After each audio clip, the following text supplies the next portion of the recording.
morning and welcome back to yet another vlog. Currently I'm right here in Milan in Italy. It's currently 20 past 5 in the morning, bloody early I'll tell you, and why don't I head into the city centre and I'll tell you just why I'm up so damn early. You guessed it, of course it's photography related, but let's head downtown and I'll tell you all about why I decided to get up this early and tackle this mission with you. Thanks for joining and let's check out where this adventure takes us.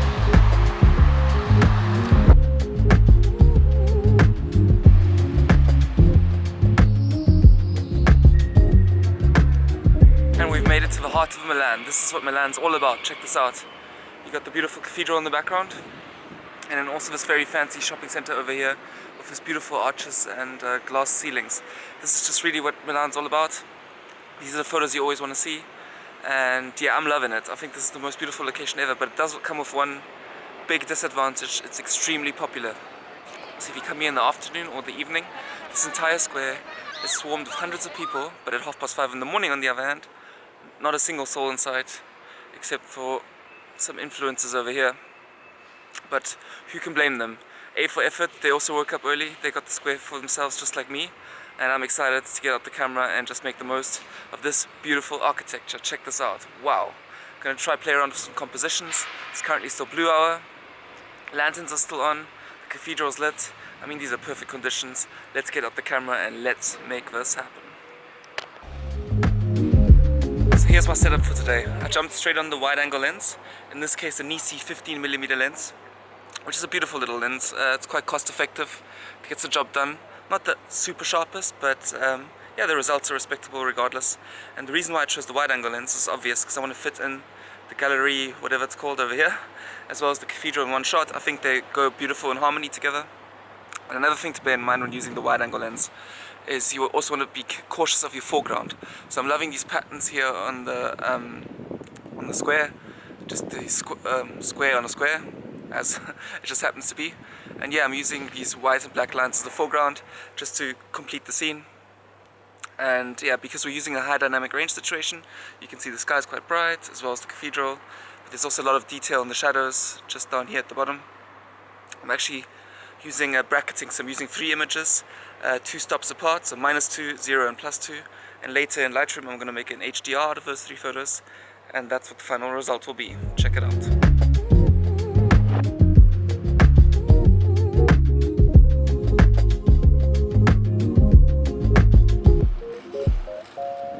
For the next photo I went for something a little bit more obvious, and that's just getting the cathedral head on. Also a beautiful shot, and like I said, when in Rome, just got to do this, except when in Milan. Now, again, the settings are very similar, so I won't talk you through that again. Still on the wide-angle lens, still using the Sony A7R3.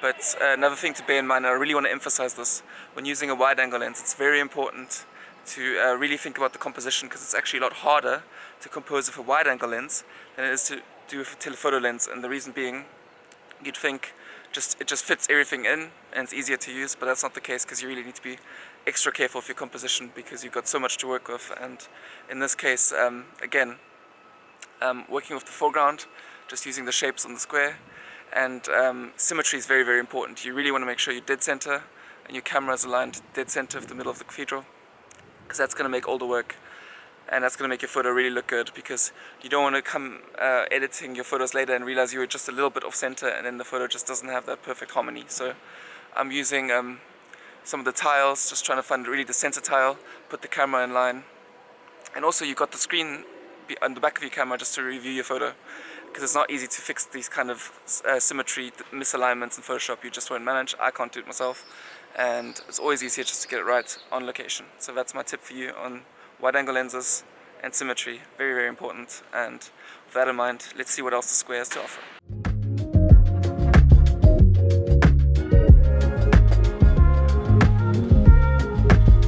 Here's the situation with the next photo. There's this beautiful statue, or pillar, statue, with a lion just here. And you're not allowed to climb on it, but I did place my tripod just on the top of it, and let me tell you why. By bringing the camera a lot closer to the lion, you got this beautiful composition where you got the lion in the foreground, just roaring at the cathedral in the background. I thought it looks for a beautiful composition. You got that harmony of the 2 elements working together, and that made for a great photo. And I wish I could take credit for the shot, but the truth is, every time before I go to a new place, I do give it a scroll on Instagram just to see what other photographers are up to, and yeah, not copy their ideas per se, but it's always good to see what other people are doing just to get some inspiration. And why shouldn't you? Nothing's stopping you from being creative and getting your own shots, but if there's some good ideas you can get from other people, use that to your advantage and make the most of it. So that's exactly what I did. I found this kind of composition on Instagram, thought I'd give it a try myself, and it did not disappoint. So, do you want to check the photos? Here you go.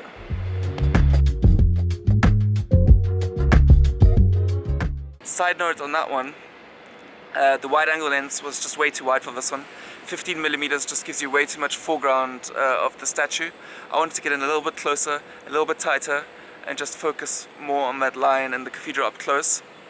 So it shows the butt is 25mm, which is still considered a wide angle lens, but yeah, it just brought me a little bit closer to the action, and that made all the difference in the shot. So I've moved around to the other side of the square. And what's making all the difference right now is the sunrise. We're moving away from the blue hour, and the sunrise is really coming through beautiful. Check out the sky, just incredibly lit up with all the different colors of the sunrise. I'm really loving that, and that's a beautiful backdrop for this impressive architecture right here. Sticking with the 25mm lens, mostly because I'm just too lazy to change it right now, but it is still the right lens. Check this out. Got the cathedral in the composition, and this arch back here of that very expensive luxurious shopping mall. It really is harmonious. I'm loving it, and I hope you're enjoying this journey too. What's there to say? Let the pictures speak for themselves. Here they are.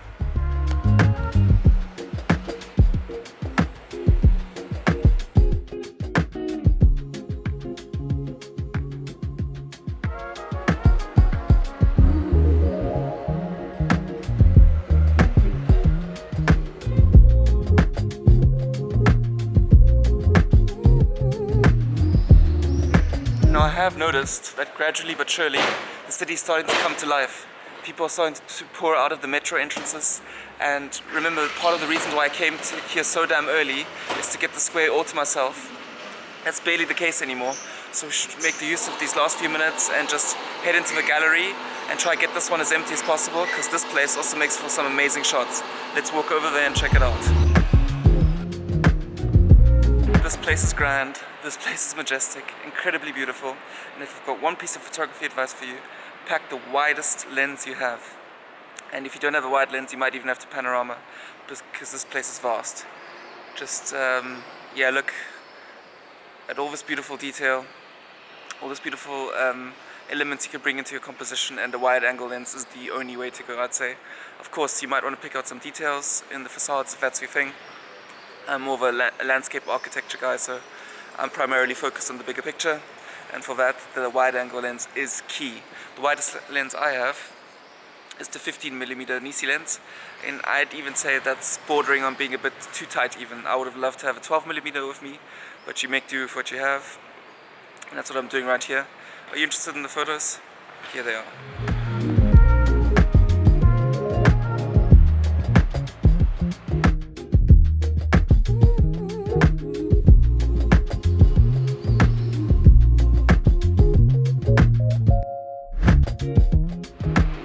One practical tip I wanted to share with you guys is because earlier in the video I said symmetry when it comes to architecture can be absolutely key. You don't want to be just that slightly bit of center. And here's a practical tip about how to achieve that. Check this out. All along this passageway there's these bars here with exactly 11 stars on it. So if I pick the 6th star of the 11th and place my camera right above it, I know for sure that I've got the center point along this passageway, and with that I've got the symmetry already halfway there. And for the second step, this is what I do. You won't be able to see it now, but it's good to switch on the grid lines on the back of the viewfinder of your camera, and that way you can compose your shot as well, just to find the center and get that symmetry just perfectly right before taking the photo. And of course afterwards, like I said, it helps to just hit the play button, review your shots and make sure you really got them right, make sure you're happy with them. If not, take it again.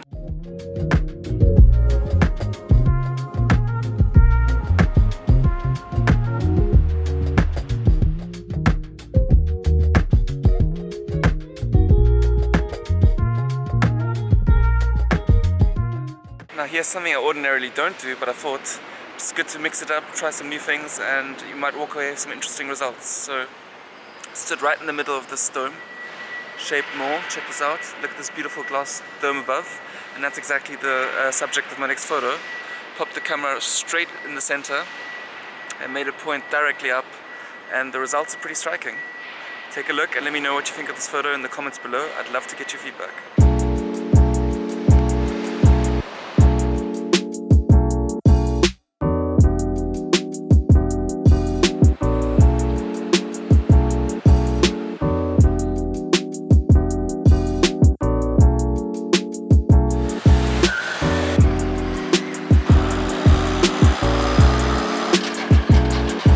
This is exactly what I feared earlier in the video when I said come here early because you want the square to yourself. It's already 7 AM, and while it might look empty, there's already a lot of activity going on, a lot of people walking through the square. So if you're coming here for landscape photography and you want that classic emptiness, focus on the architecture, I can't emphasize enough, come here as early as possible. But I think this video has been a success. Yeah, we came here early, we got a beautiful sunrise, even a bit of blue hour to start the day with. We walked away with some amazing shots of the cathedral and right here in this gallery. I thought it's been a really successful photo adventure, and I'd just like to thank you guys for joining me on this adventure. If you're interested in seeing more videos like this, probably not so many from Italy since I do live in Switzerland, but I do hope to make more videos in Zurich and various other places in Switzerland. If you're interested in seeing those in the future, I'd appreciate it if you hit that subscribe button. I'd be delighted to see you in a future video. But for now, I'm gonna head into the city, well, back to the hotel probably, take a nap, have some breakfast, and then just enjoy the normal touristy things that Milan has to offer and join the crowds a bit later. So thanks for joining. I'll keep on rambling now, and it's time to end this video. Bye.